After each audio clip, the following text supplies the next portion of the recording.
যখন আয়োজন করে অতিথি দিয়েই হল ভরে যায়, আলাদা করে অডিয়েন্সের প্রয়োজন হয় না। আলহামদুলিল্লাহ।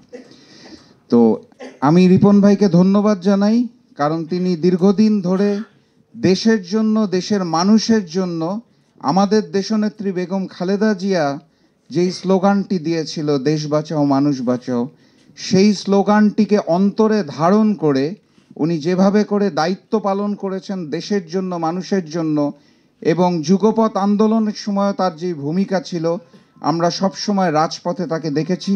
দেশ বাঁচাও মানুষ বাঁচাও আন্দোলনের নেতৃবৃন্দকে দেখেছি।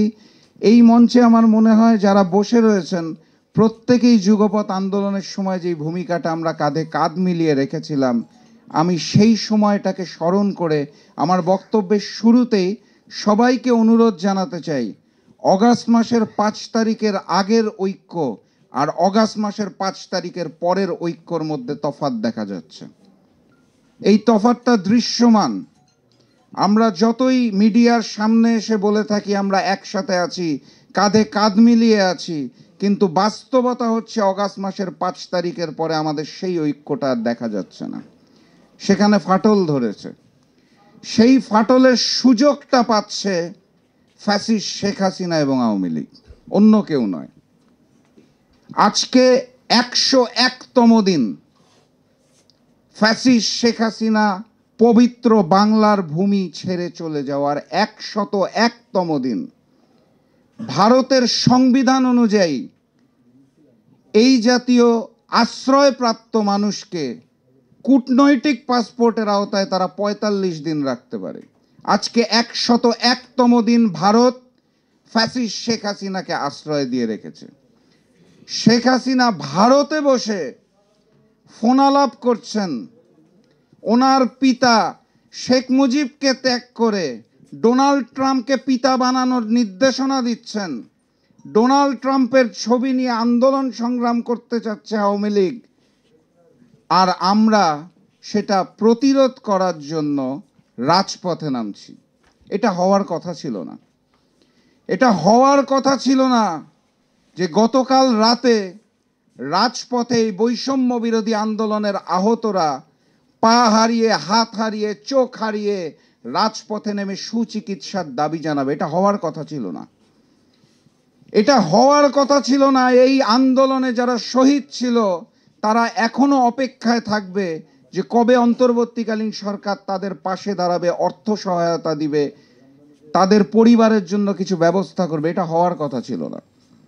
সচিবালয়, প্রশাসন, এমবেসি থেকে শুরু করে আওয়ামী প্রেতাত্মারা যেভাবে এখনো তাদের কার্যক্রম পরিচালনা করছে, এটাও হওয়ার কথা ছিল না।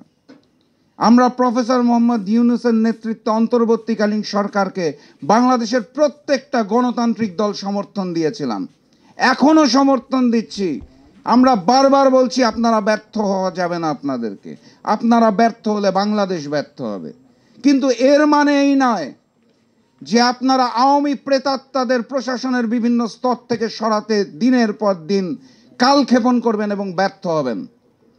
এর মানে এই নয় যে আওয়ামী প্রেতাত্মাদের নামের লিস্ট ভারত থেকে আসবে, রয়ের মাধ্যমে আসবে এবং আপনারা তাদেরকে অন্তর্বর্তীকালীন সরকারের দায়িত্ব দেবেন। এর মানে এই নয় যে আপনাদেরকে সমর্থন দেওয়ার নামে আমরা চোখের মধ্যে পট্টি বাঁধবো, মুখ বন্ধ করব এবং প্রতিবাদ করতে পারবো না। আপনারাই বলেছিলেন ভুল হলে ধরিয়ে দিতে, আমরা বারবার আপনাদেরকে ধরিয়ে দিচ্ছি। আপনারা দায়িত্ব গ্রহণ করার পর 3 মাস পেরিয়ে গেছে, আপনারা একটি রোডম্যাপ ঘোষণা করতে পারছেন না। রাষ্ট্র সংস্কার করবেন, কাকে নিয়ে করবেন, কোন পন্থায় করবেন, কবে করবেন, আপনারা বলতে পারছেন না। আপনারা অন্তর্বর্তীকালীন সরকার অলরেডি ভারতীয় প্রেসক্রিপশনে চলা শুরু করেছেন। ভারতের দেওয়া লিস্ট দিয়ে আপনারা অন্তর্বর্তীকালীন সরকারে নিয়োগ দিচ্ছেন। সচিবালয়ের গুরুত্বপূর্ণ জায়গা থেকে আপনারা আওয়ামী প্রেতাত্মাদের সরাতে পারছেন না, প্রশাসন থেকে সরাতে পারছেন না। অন্তর্বর্তীকালীন সরকার নামটাই স্পষ্ট। অতীতে একটা সরকার ছিল, সামনে একটি সরকার আসবে, মাঝের সময়ের সরকার। পুরা রাষ্ট্র সংস্কার আপনাদের দায়িত্ব নয়। জরুরি প্রয়োজনীয় সংস্কার শেষ করে দেশের মানুষকে গণতান্ত্রিক বাংলাদেশ ফিরিয়ে দেওয়া আপনাদের দায়িত্ব। দ্রুততম সময়ের মধ্যে রোডম্যাপ ঘোষণা করুন। প্রশাসনের থেকে অন্তর্বর্তীকালীন সরকার থেকে, সচিবালয় থেকে, এমবেসি থেকে, প্রত্যেকটি জায়গা থেকে আওয়ামী প্রেতাত্মাদের সরানোর ব্যবস্থা করুন।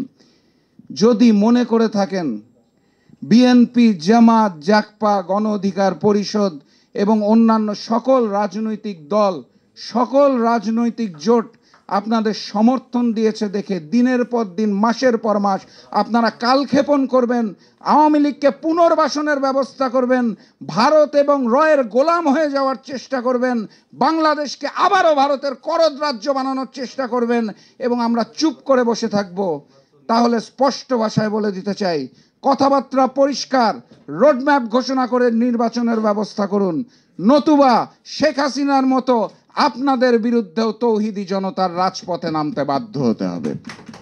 সংগ্রামী সাথী এবং বন্ধুগণ, বক্তব্য দীর্ঘায়িত করব না, অনেক জাতীয় নেতৃবৃন্দ রয়েছে, তারা বলবেন। আমি শুধু স্পষ্ট ভাষায় বলে দিতে চাই, এই নতুন যে সূর্যোদয়ের স্বপ্ন আমরা দেখেছিলাম, সেই স্বপ্নকে আর বিলীন করবেন না। প্রফেসর মোহাম্মদ ইউনূস, আপনাকে আমরা শ্রদ্ধা করি, সম্মান করি।